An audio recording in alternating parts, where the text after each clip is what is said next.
Okay, so here's the thing. In my opinion, both the Google Pixel and the Pixel XL look terrible. Don't get me wrong. I mean, they're good phones, but they look terrible. As I stated, it's just my personal opinion and your preferences may vary. But I do have some sound reasons to back up my claim. Dual tone design in the back, I mean, it was okay with the Nexus 6P because it looked kind of beautiful. The top had that glass look near the camera, and the bottom had that metallic finish. It was kind of robotic and a representative of the whole aesthetics of the marshmallow. It was beautiful.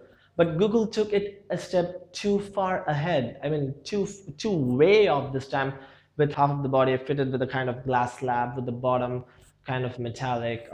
It just looks cheap. At least I'm not convinced. I don't think it looks good. So that's a real bummer for me. And the next one is the chin. I mean, I'm okay with the size of it, but I'm not okay with the fact that it has absolutely no functionality whatsoever. At least you could have provided it with a capacitive button. Okay, I agree that preferences may vary and sometimes people don't like capacitive buttons.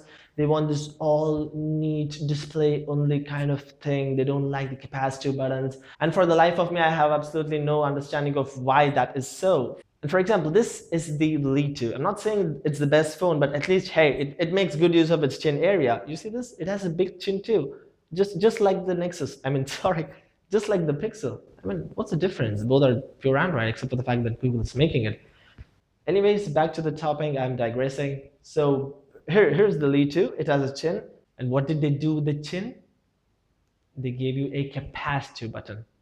It's an almost invisible capacitive button that makes great use of the space beneath the screen. Seriously. Else you could have at least added a dual speaker. I mean, heck, I don't even understand why people like this on-screen layout so much. I mean, it's a topic for another day. But then again, I feel that the off-screen buttons or the capacitive buttons are reliable. They don't occupy the screen space, and they look elegant on some devices if engineered properly, for example, like this one. I was really stumped by Google's move to price the base variant at around $650. Well, almost $650. Because it's clearly just going behind Apple. It's like, dude, you have the iPhone 7 and I have the Pixel. You have the iPhone 7 Plus and I have the Pixel XL. I was like, Apple, you should learn from Google. And now it's like, hey, we are Google. We are just as dumb as Apple.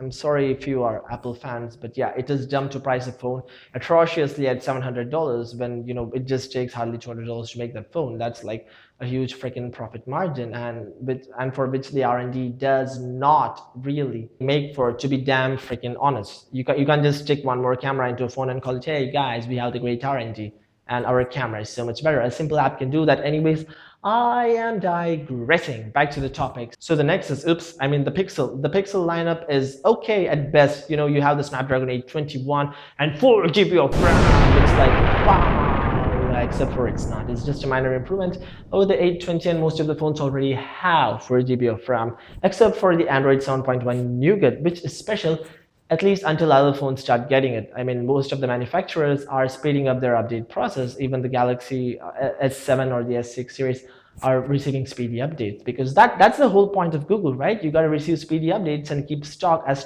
possible, right? Or am I wrong, Google? Anyways, this was my reaction when I saw the design, the pricing, and the huge chin on the Pixel lineup. It was a big face palm with a lot of frustration.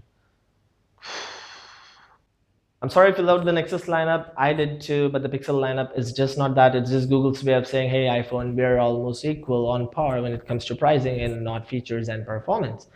Of course, who am I kidding? They both are on par, except for the fact that Android 7.1 Nougat is slightly better due to that multitasking feature. Anyways, do let me know your thought if you like the Pixel lineup and if I'm completely wrong and off base. Or you could always rant about Macs and bash me subjectively on how I look, blah, blah, blah. Anything's welcome. And thanks a ton for watching, guys. I love you guys so much. Over and out.